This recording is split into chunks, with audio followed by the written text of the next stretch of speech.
way to go about getting in there. But again, the one advantage to drones is, right, they're very hard to detect on radar, especially small ones. And so, it's plausible, but I'm just not sure, if quadcopters really make a ton of sense. And I'd have a lot of questions on where they were launched from, what the range would be on smaller. What's the source, Henry? What's the source of quadcopters? It's someone that sent it to me that is in Iran. That's it's just closest So as you I've can. got a source. I've got Al Mayadeen's correspondent in Tehran reported that large wave of news is being broadcast by fake or unreliable sources showing incorrect scenes of explosions in Isfahan. Unofficial sources stated that the targets dealt with were small drones, not missiles, and Iran's FARS agency confirmed that air defenses intercepted suspicious objects in the skies over Isfahan near the military base northwest of the city, but no explosions occurred in the ground of Isfahan. A spokesman for the Iranian Space Agency said everything that happened was a failed, and this has just come out. So the spokesman for the Iranian Space Agency said everything that happened was a failed and humiliating attempt for Israeli aviation, and they're claiming it was drones. Okay, so what we're saying, so just this is based on that news, just very important to understand. So what you're saying that in Isfahan there's been no damage, there's nothing has been landed, there's none of the targets were hit, and everything's been intercepted. Has there been other? So that's for Isfahan. Is that applied for other regions as well in Iran? Because I know we had reports of explosions in Tehran as well. Has there been any targets that were hit? Anything that's landed? No, this just talks about Isfahan at the moment, to be honest, from what I can see. But also, I believe Isfahan is where the one of the nuclear sites is close to. So probably that's why there's a lot more focus on there. The military sites there, isn't it? Yes, there's the air base there as well that we thought was targeted. Could have been targeted, Yeah. but wasn't hit. So that's at least another positive development. Like one of the things we talked about in the Iranian attack on Israel is that it was an attack that was more symbolic and not aimed at hitting targets. I know that was debated by many, but in this case we're seeing something similar.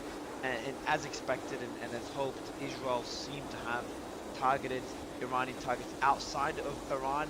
And the attack on Iranian territory has been relatively limited, with a few drones that were intercepted by Iranian air defense systems. So at least we're seeing both sides not looking for escalation, which is what most of us speculated in previous spaces. Let's go, Brian. Have you got any other updates?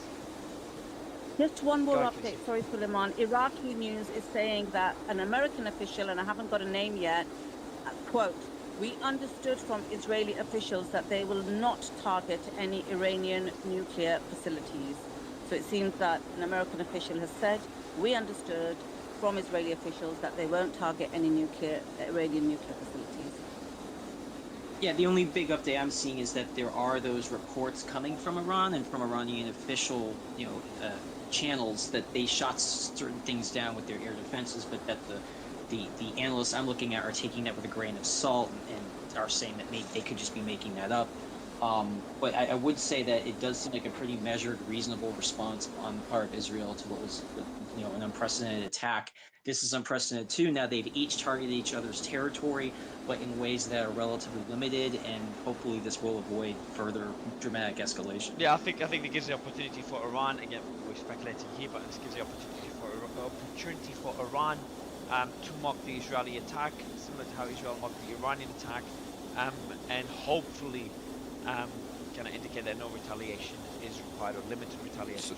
Just real quick, there are red alerts coming in for Israeli to take cover.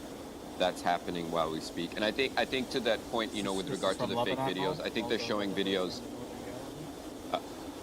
I can mention the names of the cities if you want, but that's just happening while we speak. And again, to the fake videos, I think we're now seeing the videos of the impact on Israeli soil, but they're making it out as if it's raining. I mean, a question for Mike could be also, I guess, I know that Israel warned America that within 24 to 40 hours there would be some retaliatory strike. How much coordination do you think that was going on with America and Israel? Like, do you think that Israel was specifically telling them exactly what they would do, or do you think it was more of a, we're attacking this time frame and that's all they got in terms of intelligence? I think there was probably a good degree of coordination on the intel side and things like that, even if, right, you have, the tension between Bibi and Biden over, the U.S. helping or sort of what, trying to shape the response. But I think there were definitely conversations sort of on what might happen here. So I think, the U.S., again, they may not have wanted, large-scale direct strikes on Iran, and sort of this is sort of a more of a middle-of-the-road option, and I think that's kind of what we're looking for. I also, real quick, I just want to interrupt. I do think it is worth noting from a game theory perspective on counterattack, today is also the Supreme Leader's birthday. So they may choose to escalate. I said that to you, Mario. Just something to consider. Yeah, so this is for in terms of domestic politics here. So Matt Gaetz just put a statement out saying Iran and proxies have mounted attacks against Israel for years under the Biden administration policy. Things escalated, and it says Israel has the right to defend itself against Iran's network of evil, and it says a broadening regional war is in the best interest of no Middle Eastern country or the United States. That's Matt Gaetz just made a statement about that a couple seconds ago. The top Republican on the Intelligence Committee in the United States Senate, Marco Rubio, an explosive party for Khomeini, is on his birthday. Yeah, Khamenei. I just figured what he was trying to say. Sorry. So, But that was just the top Republican on the Intelligence Committee. Hussein Dalarian, who is an Iranian media personality that specializes in Iranian military affairs, is located in Tehran, also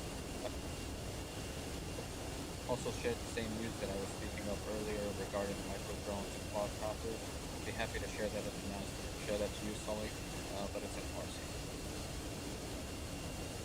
Does anyone know anything about the red alerts that we're seeing in Israel? Is that an attack from Lebanon? How did you have any information on that? Yeah, so basically that's an attack from Lebanon on multiple settlements. Just So it's typical, not rare. typical tit attack.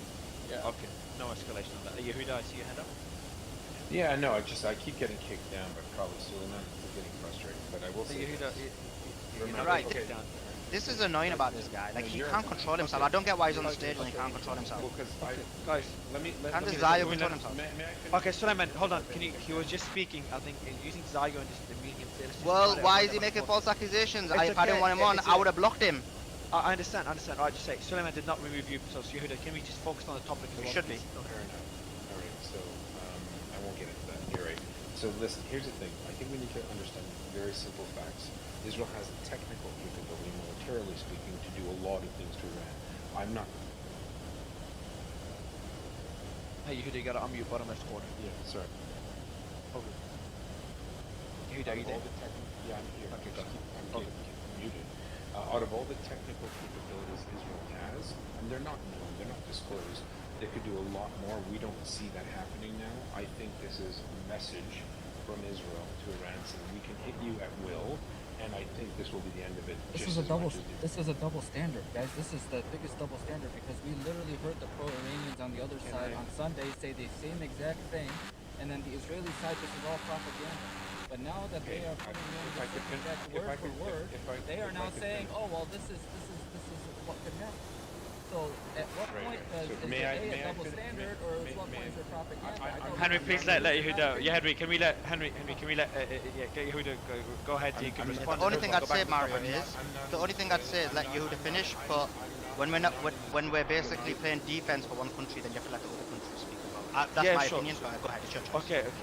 Can you, whoever's pressing the mute all button, if you could please avoid pressing that, it keeps glitching. Yehuda, I think this is going to be. I'm the only Jewish guy on the panel. If you want to hear a certain joke with Suleiman, that's fine. I'm trying to say that Israel has the capability to do a lot of things. Bottom left corner again, Yehuda. The muting is glitching, just FYI. Practice. You got bottom left corner.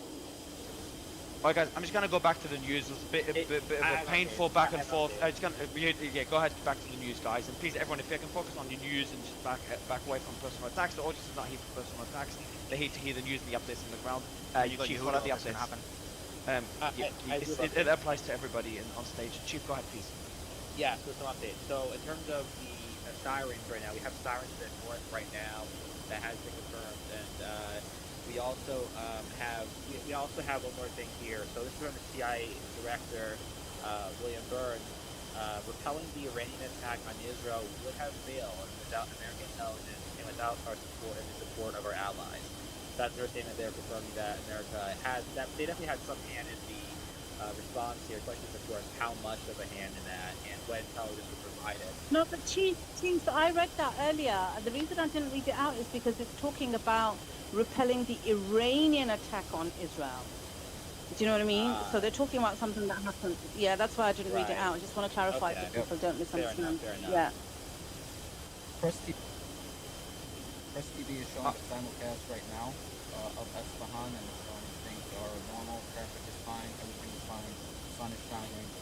So I think everyone's going to do it out of proportion. And then there's also Iranian media that says until this moment, this is from Hussein Al-Arian, I mentioned his credentials before, says there has been no air attack from outside of the borders of Iran. There has been only failing, if you know anything, attempt to attack with quadcopters.